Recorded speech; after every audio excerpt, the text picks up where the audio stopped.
Hello everyone, good morning. आज सभी को प्यार भरा नमस्कार। आज हम बात करेंगे ड्राई थ्रोट के बारे में। ड्राई थ्रोट है क्या और ये इसके कारण क्या है, इसका निदान क्या है। सबसे पहले हम समझेंगे ड्राई थ्रोट होता क्या है। ड्राई थ्रोट समझने के लिए आपको एक चीज़ समझनी होगी, हमारे मुंह के अंदर एक लेयर होती है। ये लेयर में क्या होता है, थोड़ा थोड़ा सा सूखापन आने लगता है। अब जब ये सूखापन आने लगता है तो यहाँ पर आपको क्या लगता है कि खुजली हो रही है, हल्की सी ईचिंग है, या फिर आपको लग रहा है कि गला बार बार सूख रहा है। ठीक है, ऐसी कंडीशन में आपको करना क्या है और आपको कारण क्या है इसके। सबसे पहले हमें ज़्यादा समझना ये ज़रूरी है कि इसके कारण क्या हैं। रीजंस अगर आपको पता है तो आई थिंक आप काफ़ी हद तक बीमारियों को ठीक कर सकते हैं। काफ़ी हद तक आप घर पर ही बीमारियों को ठीक कर सकते हैं, डॉक्टर के पास जाने की ज़रूरत नहीं है। डिस्कस ये भी करेंगे कि डॉक्टर्स के पास आपको कब जाना है। सबसे पहले हम समझ लेते हैं कि सॉर थ्रोट या फिर जो ड्राई थ्रोट हुआ है वो क्यों हुआ है। इसका सबसे पहला जो रीजन होता है वो होता है एलर्जी। एलर्जी की वजह से आपको हो सकता है कि सॉर थ्रोट या फिर ड्राई थ्रोट हो। कई मरीज ऐसे हैं जिनको सॉर थ्रोट नहीं है, सॉर थ्रोट से रिलेटेड गले में इन्फेक्शन नहीं है, लेकिन उनको फिर भी ड्राई थ्रोट हो रहा है, उनको गले में ईचिंग हो रही है, गले में ऐसा लग रहा है कुछ फंसा हुआ है, गले में कुछ अटका हुआ है। इसका रीज़न जो है एलर्जी की वजह से हो सकता है। अब रूल आउट होते हैं एलर्जी की वजह से, क्यों? क्योंकि आप घर पर हैं, कोई बाहर का आउटसाइड स्ट्रीट नहीं खा रहे हैं, जैसे कि टिक्की वगैरह है, चाट है, भल्ला है, पिज्ज़ा है, बर्गर है। ये सारी चीज़ें क्या होता है, जब आप एक रोड साइड पे खाते हैं ना, जैसे होटल्स वगैरह में जो रोड से सटे हुए हैं, वहाँ पर क्या धूल मिट्टी जब उड़ती है तो ऐसी कंडीशन में क्या होता है, एलर्जी होने के चांसेस ज़्यादा होते हैं। लेकिन आज की कंडीशन क्या है, आप घर पर हैं, कोई भी एलर्जी से संबंधित आपको ये इन्फेक्शन नहीं है, पहला रूल आउट। दूसरा, अगर एलर्जी आपको होगी तो इसके साथ में आपको आँखों में, गले में भी दिक्कत होगी, जैसे कि आंखें लाल होना, जिसे हम एलर्जी कंजक्टिवाइटिस कहते हैं, या फिर गले में सूजन होना, गले में और भी ज़्यादा इरिटेशन होना, थोड़ा बहुत कफ, कॉमन कोल्ड होना, है ना। तो ऐसी कंडीशन में अगर ये कंडीशन नहीं है आपको, जिसे हम कहते हैं एक्यूट फेरेंजाइटिस, एक्यूट लैरिंजाइटिस, तो ऐसी कंडीशन में आपको रूल आउट हो गए। ठीक है, तो आपको यहाँ पर हम पॉइंट क्या कर रहे हैं, एलर्जी भी नहीं है। जिन मरीजों को शुरुआती एलर्जी है, लंबे समय से एलर्जी है, ऐसे मरीजों में हो सकता है। अगर हम बात करें इसके अलावा क्या कारण है, तो हो सकता है कई मरीज अभी GERD की समस्या से ज़्यादा परेशान है। GERD समस्या एक ऐसी समस्या है जिसमें मरीज को खाना और खट्टी डकारें उसके गले में आ जाती हैं। अब ऐसा हो क्यों रहा है? आज की हमारी कंडीशन क्या है, हम खा लेते हैं, बहुत ज़्यादा खा रहे हैं, लेकिन पचा नहीं पा रहे हैं, डाइजेस्ट नहीं कर पा रहे हैं। जब डाइजेस्ट नहीं होगा तो क्या होगा, खाना सड़ेगा। खाना सड़ेगा तो क्या होगा, धीरे धीरे फर्मेंटेशन वगैरह या फिर फ्लैचुलेंस, है ना, फ्लैटस पास होगा। अब फ्लैटस जब पास होगा तो खाना प्रॉपर तरीके से नहीं डाइजेस्ट हो रहा है। अगर फ्लैटस में ज़्यादा बदबू आ रही है, इसका मतलब है खाना बहुत ज़्यादा सड़ रहा है, स्टोर हो रहा है। ऐसी कंडीशन में क्या होता है, खाना हमारा बाहर आने लगता है धीरे धीरे, और गैस ज़्यादा बनने लगती है। पेशेंट को छाती में दर्द होने लगता है, सिर में दर्द होने लगता है, पेशेंट को बहुत ज़्यादा वीकनेस आने लगती है। अब कॉन्स्टिपेशन हो रहा है, कब्जी हो रही है, खाना नहीं पच रहा है, इसकी वजह से सिर में दर्द और भारीपन, कमजोरी क्यों आ रही है? क्यों? क्योंकि वहाँ पर जो पेशेंट की सबसे पहले तो डाइट कम हो जाएगी, उसकी एपिटाइट कम हो जाएगी, उसकी भूख कम हो जाएगी, और ऐसी कंडीशन में अगर वो कुछ खाता भी है तो एब्जॉर्प्शन प्रॉपर तरीके से नहीं होगा। तो अभी कल मेरे पास एक फ़ोन आता है, सर हमारे पेशेंट को स्वेलिंग हो रही है पैरों में और उसको बाकी कोई परेशानी नहीं है। तो हो सकता है कि पेशेंट क्या कर रहे हैं, खा ही नहीं रहे हैं, जो खा रहे हैं वो एब्जॉर्ब नहीं हो रहा। क्यों? क्योंकि उनको कॉन्स्टिपेशन है, कॉन्स्टिपेशन से छुटकारा नहीं मिल रहा है। तो कॉन्स्टिपेशन से छुटकारा पाने के लिए आपको GERD से छुटकारा पाने के लिए स्पाइसी कम कर दीजिए, जो नमक मिर्ची का ज़्यादा हुआ है, तला हुआ है, या फिर तेल का ज़्यादा तला हुआ है, ऐसी कंडीशन में आपको ये कम करना होगा। और फाइबर डाइट आपको ऐड करनी होगी। फाइबर डाइट जैसे सैलेड्स वगैरह हैं। देखिए, फाइबर डाइट्स ऐड करने से, जैसे सैलेड वगैरह अगर आप ऐड करते हैं तो ऐसी कंडीशन में मल्टीविटामिन और सारी चीज़ें आपके अंदर जाएंगी, जो एनर्जी भी देंगी, स्टेमिना भी बढ़ाएंगी और आपके पेट को साफ करने में मदद भी करेंगी। इसके अलावा हो सकता है कि पेशेंट को साइकोलॉजिकल यानी कि पेशेंट के, जब भी पेशेंट डिप्रेशन में जाता है, स्ट्रेस लेता है, डरा हुआ होता है, तो हमारे शरीर में कुछ ऐसे हार्मोन्स निकलते हैं, कुछ ऐसे हार्मोन रिलीज होते हैं जो शरीर को एक अलग वे में ढाल देते हैं। तो यहाँ पर क्या हो रहा है कि हो सकता है साइकोलॉजिकल भी एक कारण हो। तो पेशेंट को कुछ नहीं है, एक कुछ भी थोड़ी बहुत परेशानी हुई, फीवर आया, हाथ पैर में दर्द हुआ, डॉक्टर साहब कोरोना तो नहीं है, कोरोना नहीं है। इसके साथ में आपको ये भी ध्यान रखना होगा कि क्या क्या सिम्टम्स इसके साथ में हैं, ठीक है। तो कोरोना ऐसे नहीं आता, उसके कई ऐसे स्टेप्स हैं। किसी के कांटेक्ट में आए हों आप, या कोई ऐसा पर्सन हो जो आपके कांटेक्ट में आया हो, उसका बहुत लंबी प्रोसेस है, ठीक है। इसके बाद में हो सकता है कि पेशेंट को ऐसी कोई मेडिसिन चल रही हो जिसकी वजह से उसका गला सूख रहा हो। कई ऐसी मेडिसिन होती है जिनके साइड इफ़ेक्ट्स की वजह से भी गले में सूखापन आ जाता है, गले की जो मेम्ब्रेन हो जाती है वो सूखी हो जाती है। कई ऐसे पेशेंट्स होते हैं जिनको ज़्यादा बोलने से परेशानी होती है। ज़्यादा बोलने से अब क्या, घर में बैठे हुए हैं, घर में कहीं किसी से गप्पे लड़ाना है, कहीं किसी से गप्पे लड़ाना है, कहीं किसी से बात करनी है ना। तो ऐसी कंडीशन में क्या होता है, ज़्यादा बोलने से भी गले की जो म्यूकस मेम्ब्रेन होती है वो सूखने लगती है, जिसे हम कहते हैं ड्राई थ्रोट। ओके, इसके अलावा जो स्मोकिंग करते हैं उनमें भी ये परेशानी आ सकती है। तो आपको क्या करना होगा, अगर जो ज़्यादा बोल रहे हैं उनको थोड़ा कम बोलने को कहिए। जो स्मोकिंग ज़्यादा कर रहे हैं उनको स्मोकिंग कम करवाइए, जैसे अल्कोहल है या फिर टैम्बेको वगैरह है, तो इनको थोड़ा सा कम करवाइए, जिससे क्या होगा कि उनके वो म्यूकस मेम्ब्रेन है प्रॉपर तरीके से काम करेगी, प्रॉपर तरीके से सही हो जाएगी। तो उसके बाद जो कारण होता है वो होता है डिहाइड्रेशन। डिहाइड्रेशन का आपको कैसे पता लगेगा कि आपको डिहाइड्रेशन है या नहीं है।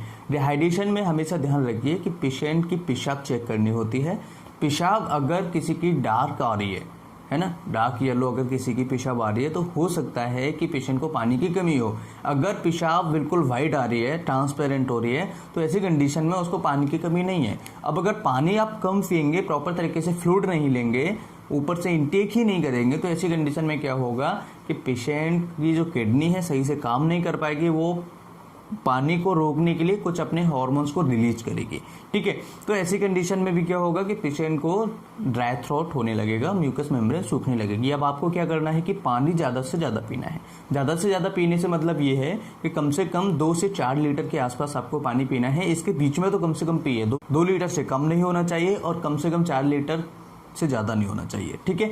इसके अलावा अगर किसी को हार्ट से रिलेटेड प्रॉब्लम है, किडनी से संबंधित बीमारी है, तो अपने डॉक्टर की सलाह के बाद ही पानी आपको पीना चाहिए। इसके अलावा जो कारण होता है वो होता है कि पेशेंट मुंह खोल के सोता है। मुंह खोल के सोने से क्या होता है कि उसको पहली बात तो इन्फेक्शन होने के चांसेस होते हैं, जैसे मच्छर वगैरह है, और वो सांस भी मुंह से लेता है। ऐसी कंडीशन में जब सांस मुंह से लेगा तो उसकी जो एयर है वो सही से प्रॉपर तरीके से मिक्स नहीं हो पाएगी। हमारी जो नाक से सांस ली जाती है उसमें क्या होता है, कोंका वगैरह होता है, टर्बिनेट्स वगैरह होते हैं, वो क्या करते हैं, हवा को ठंडा गर्म करने का काम करते हैं। तो ऐसी कंडीशन में क्या होता है, मैंने एक वीडियो भी आपको दिया था टर्मिनेट्स के ऊपर कि जो सॉर थ्रोट होता है या फिर थ्रोट स्वेप जो होता है कोरोना के टेस्ट में कैसे करते हैं। तो वो भी आप वीडियो अगर नहीं देखा है तो डिस्क्रिप्शन में जाके चेक कीजिए। रिसेंटली जो वीडियो अपलोड हुआ है वो वीडियो अपलोड हुआ है कि गले में कुछ अटका सा है, उसका कारण क्या है, उसकी ट्रीटमेंट क्या है। बहुत ही अच्छा वीडियो है और आपका उस वीडियो में बहुत प्यार मिला है। उस वीडियो की भी लिंक डिस्क्रिप्शन में सबसे टॉप पर आपको देखने को मिल जाएगी, उस वीडियो को भी ज़रूर देखें।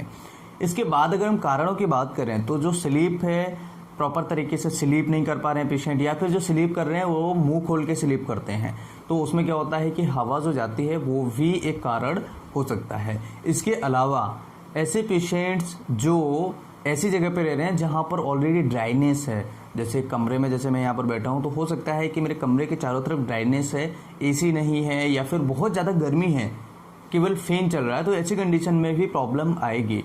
कई ऐसे पेशेंट्स होते हैं जो पेशाब बार बार जाते हैं, जिनको डायबिटीज़ है, डायबिटीज़ की वजह से पेशाब ज़्यादा जाते हैं, या फिर रात में ज़्यादा पेशाब जाते हैं। ऐसे कारणों की वजह से भी ड्राई थ्रोट हो सकता है।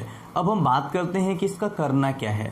जो कारण है उसको रिमूव करना है, यानी कि जो कारण मैंने आपको बताया, जैसे कोई स्मोकिंग कर रहा है, सही से सो नहीं पा रहा है, मुंह खोल के सो रहा है, तो मुंह को प्रॉपर तरीके से बंद करवा के सुलाइए उस पेशेंट को, उसको बताइएगा। उनको ऐसे पेशेंट को खर्राटे भी ज़्यादा आते हैं, स्नोरिंग जिसे हम बोलते हैं।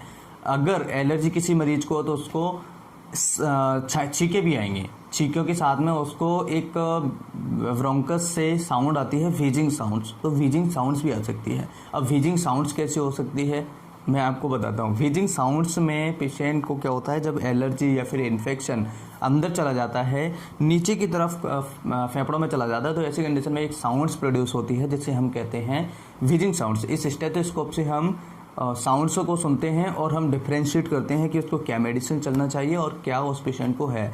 तो साउंड्स मैं आपको बता देता हूँ ऐसे मुझे भी खांसी होने लगी ऐसे करके। तो ये जो कारण है ये एक व्हीजिंग साउंड्स होती है। इसका मतलब है कि पेशेंट का जो इन्फेक्शन है वो नीचे की तरफ जा रहा है, ब्रोंकस की तरफ जा रहा है, फेफड़ों को भी इन्वॉल्व कर रहा है। ऐसी कंडीशन में जो भी रीज़न है आपको वो हटाना है। इसके बाद अगर आपको फीवर है, बुखार के साथ में आपको गले में सूजन है या फिर गले में कुछ निगलते समय दर्द है, इसके साथ में आपको सांस लेने में तकलीफ है, इसके साथ में अगर आपको कोई अन्य परेशानी है तो अपने डॉक्टर से मिलना है। डॉक्टर से कब मिलना है? बुखार है। अब बुखार कितना होना चाहिए? कम से कम 99.6 फ़ारेनहाइट से ऊपर। अब देखिए आपको पता कैसे लगेगा कि बुखार है या नहीं है, या नॉर्मल टेम्परेचर क्या है? मॉर्निंग का जो टेम्परेचर होता है वो 98.6 फ़ारेनहाइट से कम होना चाहिए, ये नॉर्मल है। अगर इससे ज़्यादा जाता है तो थोड़ा फेब्राइल की कंडीशन में आता है पेशेंट। अगर इवनिंग की बात कर रहे हैं तो 99.6 फ़ारेनहाइट से अगर ऊपर जाता है तो ऐसी कंडीशन में पेशेंट को क्या होता है कि हो सकता है उसे फीवर हो। ठीक है, अब मान लीजिए किसी का 101 फ़ारेनहाइट है, ठीक है, तो ऐसी कंडीशन में आपको तुरंत डॉक्टर से मिलना है। लेकिन अगर कॉमन कोल्ड है तो कॉमन कोल्ड में क्या होता है कि पेशेंट को कोई भी परेशानी नहीं आएगी, थोड़ा बहुत फीवर आएगा, जुकाम खांसी होगी, लेकिन उसको ठंड नहीं लगेगी। अगर उसको फ्लू के सिम्टम्स हैं, मान लीजिए किसी पेशेंट को फ्लू के सिम्टम्स हैं, तो उसको बुखार ठंड देकर आएगा, चिलनेस होगा उसको। ठीक है, जैसे कि मलेरिया में बुखार आता है ऐसे ही उसको यहाँ पर भी फीवर होगा। लेकिन मलेरिया में क्या होता है, एक रूल आउट होते हैं हम, जुकाम खांसी कम देखने को मिलता है, वीकनेस ज़्यादा मिलती है। टेस्ट जब कराते हैं तो वहाँ पर भी टेस्ट में जो पैरासाइट्स होता है वो भी हमें देखने को डिटेक्ट हो जाता है, देखने को मिलता है। सो आई होप कि वीडियो बहुत ज़्यादा आपके लिए फ़ायदेमंद होगा, बहुत कुछ आपने इस वीडियो से सीखा होगा। और वीडियो अगर अच्छा लगे तो चैनल को सब्सक्राइब ज़रूर कीजिएगा इसी तरह की वीडियोस देखने के लिए। अगर आपने वीडियो को लाइक नहीं किया है तो वीडियो को लाइक ज़रूर कर दीजिएगा। कमेंट करके ज़रूर बताइए वीडियो कैसा लगा, क्या आपने इस वीडियो से कुछ सीखा, क्या सीखा, ये भी हमें ज़रूर बताएं कमेंट करके। और ट्रीटमेंट की अगर हम लास्ट में बात कर लेते हैं तो हमें ध्यान रखना होगा, जो कारण है वो हमें रिमूव करना है। अब कारण अगर मान लीजिए आपको बुखार है, हाथ पैरों में दर्द है, जब बहुत ज़्यादा थकान है, बहुत ज़्यादा वीकनेस है, आपको खड़ा भी नहीं हो जा रहा है, ऐसी कंडीशन में आपको तुरंत डॉक्टर से मिलना है। 5 चीज़ें हमेशा ध्यान रखना है।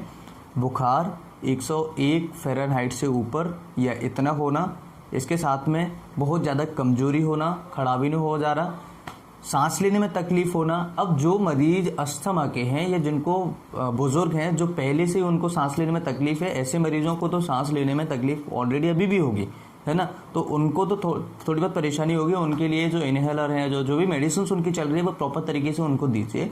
वृद्ध लोगों का, वृद्ध जो हमारे सिटीजन्स हैं उनका ध्यान रखना बहुत ज़्यादा ज़रूरी है। और इसके अलावा आप ट्रीटमेंट में पानी ज़्यादा पीजिएगा, डिहाइड्रेशन मत होने दीजिएगा, जूसेस वगैरह थोड़ा सा लीजिए, लिक्विड वगैरह लीजिए। और साइकोलॉजिकल अगर है आपको, अगर ये 5 सिम्टम्स मैंने बताए हैं जो आपको नहीं हैं और तब भी आपको ड्राइनेस लग रहा है और आपको गले में ऐसा लग रहा है कुछ अटका हुआ है तो ऐसे कंडीशन में आपको कोई टेंशन वाली बात नहीं है, कोई भी ज़्यादा आपको मेडिसिन खाने की ज़रूरत नहीं है। जो मेडिसिन आपकी चल रही है उनके साइड इफ़ेक्ट्स भी हो सकते हैं, मेडिसिन को बंद कीजिएगा। ठीक है, और अगर इसके अलावा कोई प्रॉब्लम परेशानी आपको होती है तो अपने डॉक्टर से एक बार ज़रूर मिलिएगा। अगर ऐसी समस्याएं 5 सिम्टम्स आपको एक साथ में नहीं है तो अपने डॉक्टर से भले ही मत मिलिएगा, हो सकता है कोई अदर कारण हो। इसके अलावा साइकोलॉजिकल फैक्टर्स मुझे ज़्यादा लग रहा है, 80% ऐसे केसेस में भी ऐसा मुझे लग रहा है कि साइकोलॉजिकल पेशेंट डरे हुए हैं, पेशेंट को वय है, पेशेंट को एंजाइटी है, पेशेंट को टेंशन है। एक ग्लोबस हिस्टेरिकस होता है, अगर आपने वीडियो नहीं देखा है तो लिंक डिस्क्रिप्शन में जरूर देखिएगा, बहुत इंपॉर्टेंट वीडियो था। सो आई होप कि वीडियो से आपने बहुत कुछ सीखा होगा, वीडियो बहुत कुछ सिखाने वाला होगा। फिर मिलते एक नई वीडियो में, तब तक के लिए सपोर्ट करते रहिए, सब्सक्राइब करते रहिए, इसी तरह के वीडियोस देखने के लिए अपना प्यार देते रहिए। तब तक के लिए bye bye, take care, thank you for watching, have a nice day.